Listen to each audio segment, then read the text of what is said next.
तर पहलगाममध्ये जिहादी अतिरेक्यांनी निष्पाप पर्यटकांना धर्म विचारून मारलं। ज्यांचं कुंकू पुसलं गेलं त्या माता भगिनींचा आक्रोश सगळ्या जगानं ऐकला। त्या आक्रोशाचं उत्तर भारतानं ऑपरेशन सिंदूरनं दिलंय। 15 दिवसांमध्ये पाकिस्तानमधले अतिरेकी अड्डे भारतीय सेनेनं हवाई हल्ला करून उद्ध्वस्त केलेत। या ऑपरेशन सिंदूरची माहिती देण्याची जबाबदारी भारतीय सेनेनं 2 जिगरबाज तडफदार महिला अधिकाऱ्यांवर टाकली, कर्नल सोफिया कुरेशी आणि विंग कमांडर व्योमिका सिंग। या सगळ्या कृतीमागे नेमका कोणता विचार होता पाहूया। मेरा पति साइड में था, एक इंसान है उसने उसको गोली मार दी। मेरे पति का बचा लो। हम बचा देगा, कोई बात नहीं। प्लीज।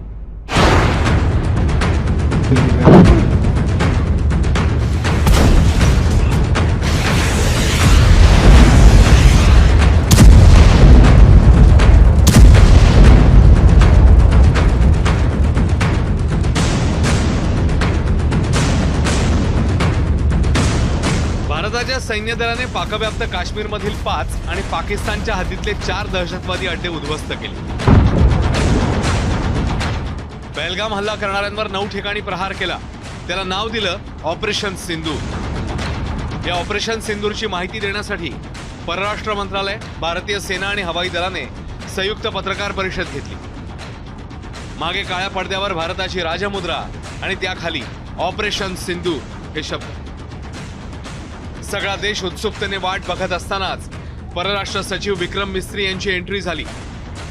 त्यांच्या पाठोपाठ 2 महिला अधिकारी खुर्चीवर विराजमान झाल्या।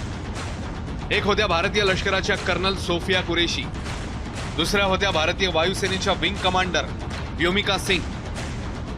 विक्रम मिस्त्री यांनी थोडक्यात पार्श्वभूमी सांगितली आणि ऑपरेशन सिंदूरमध्ये भारताने केलेल्या काटेकोर हल्ल्याचे पुरावे जगासमोर मांडण्याची जबाबदारी सोपवली कर्नल सोफिया कुरेशी आणि विंग कमांडर व्योमिका सिंग यांच्याकडे। त्यानंतर या 2 तडफदार महिला अधिकाऱ्यांनी माईकचा ताबा घेतला।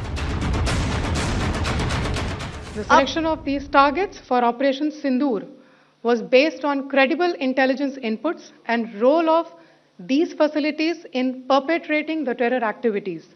The locations were so selected to avoid damage to civilian infrastructures and loss of any civilian lives. This was done with due diligence, and the camps selected for targeting and their engagement. कोण आहेत या 2 तडफदार महिला अधिकारी ते पाहूया। Colonel Sofia Qureshi, गुजरातमधल्या बडोद्याच्या रहिवासी, बायोकेमिस्ट्रीमध्ये पदव्युत्तर पदवी घेतली आहे। 1999 मध्ये शॉर्ट सर्व्हिस कमिशन अंतर्गत लष्करात दाखल झाल्या।